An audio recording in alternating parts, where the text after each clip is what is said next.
we're going to be talking about how to ferment garlic honey, sometimes called fire cider honey or immune booster honey. It's a natural remedy that's simple to make and powerful. And here's how you can do it. Our ingredients and supplies are going to be simple. It's going to be fresh garlic bulbs, organic if possible, and we're going to be using raw honey. Local unpasteurized honey is best, in a clean jar with lids or a lid. So let's get started. So we've got our first ingredient, which is our homegrown garlic that I grew from grocery store garlic, probably about, I would think 5 or 6 years ago, at least, maybe 5.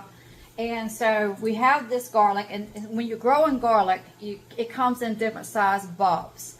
So I save all of it. I don't waste any of my garlic. So in this right here, you can tell that some of them are just small garlic cloves that I have chopped up. Saving my garlic, these are your garlic cloves. Now garlic comes in different sizes. So this is your cloves right here. And I have this garlic here is actually a year old. And I like to keep my garlic into a refrigerator, not my regular refrigerator, but I have a refrigerator that's on lower temperature. So it's in a cool, dark place if you don't have that. So I like to cut the end of it off. We're just peeling it here. As you can tell, it's been sitting for a while, so the skin onto it is very easy to get off. And there's our garlic, and I just like to cut it up, because you got to consider that when you're going to be eating this, what size garlic you're going to be eating. Now, you can just cut it up like that, but it's going to take longer to ferment. If the fermentation hasn't completed, then you'll have, when you put the garlic in your mouth, it's going to have like a hot taste. The longer it sits there into the honey, then that hot taste leaves, and you've got the good antibodies that's into the garlic. So you can leave it like that.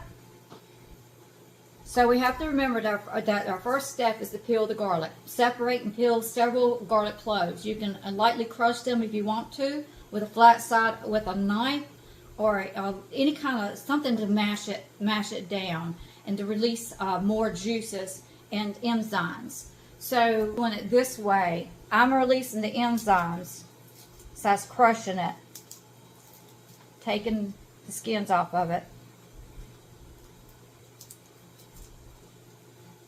and just cutting it up.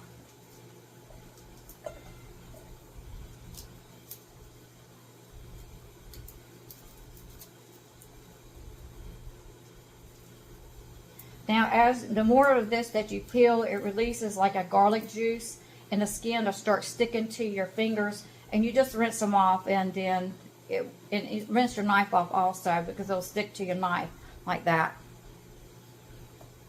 So once so much it gets, it's kind of like just a resin, and then once it gets, I'll just go rinse my hands real quickly and continue on. So this is really getting all over me. So once again, I like to cut the ends. The fan's blowing, it's going to want to blow these skins all over the place, and just peel it off.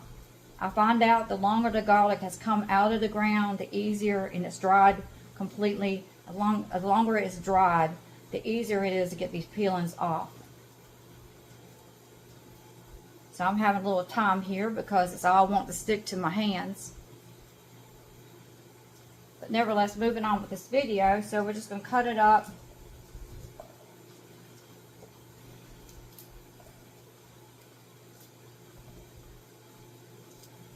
Now, I save some of these purposely out because, like I said, I don't waste none of my garlic. So when you're growing garlic, sometimes you'll have small ones like that, which is perfect.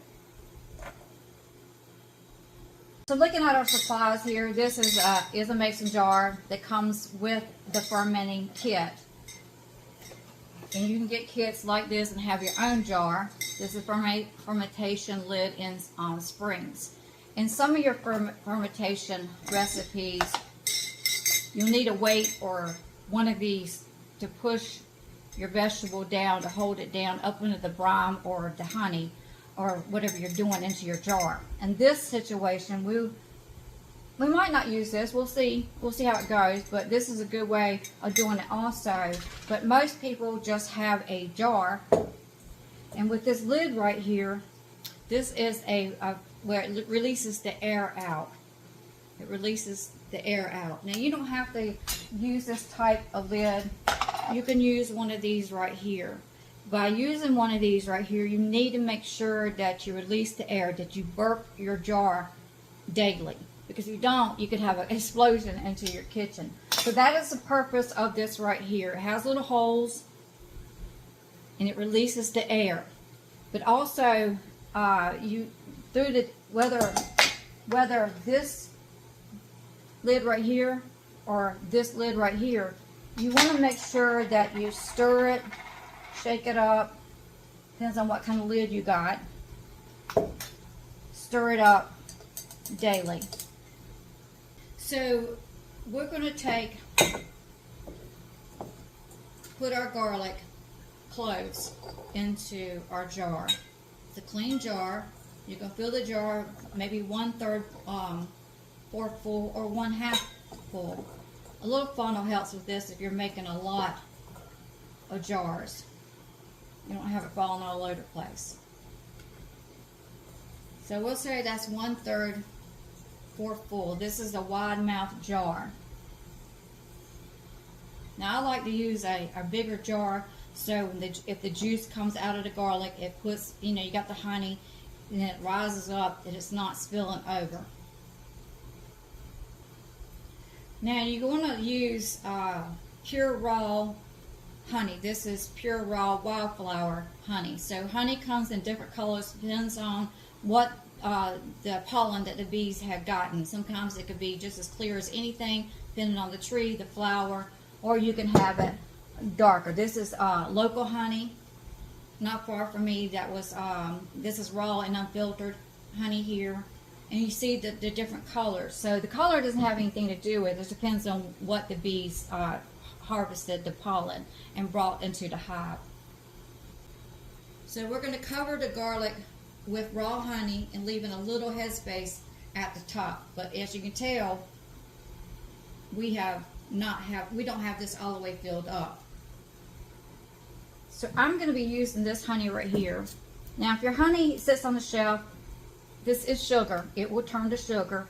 What I like to do is put it in a microwave.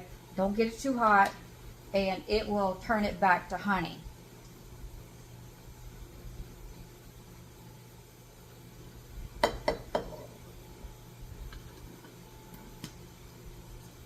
Down at the bottom, if we look closely, we can see that this honey is already turning to sugar. It usually turns to sugar at the bottom and just keeps filling up with sugar.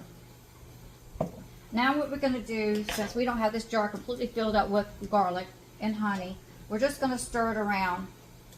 Get this garlic coated really good.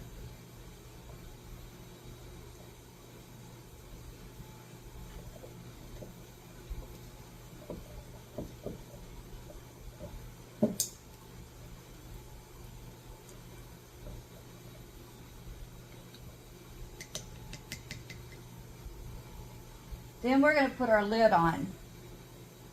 Now I'm going to be using one of these burping lids, fermenting lids. So in case I forget to release the air, I don't want it to be exploding in my kitchen. So this is a simple way. Or you can use one of these. Just be sure to put it where you make sure that you burp it every day.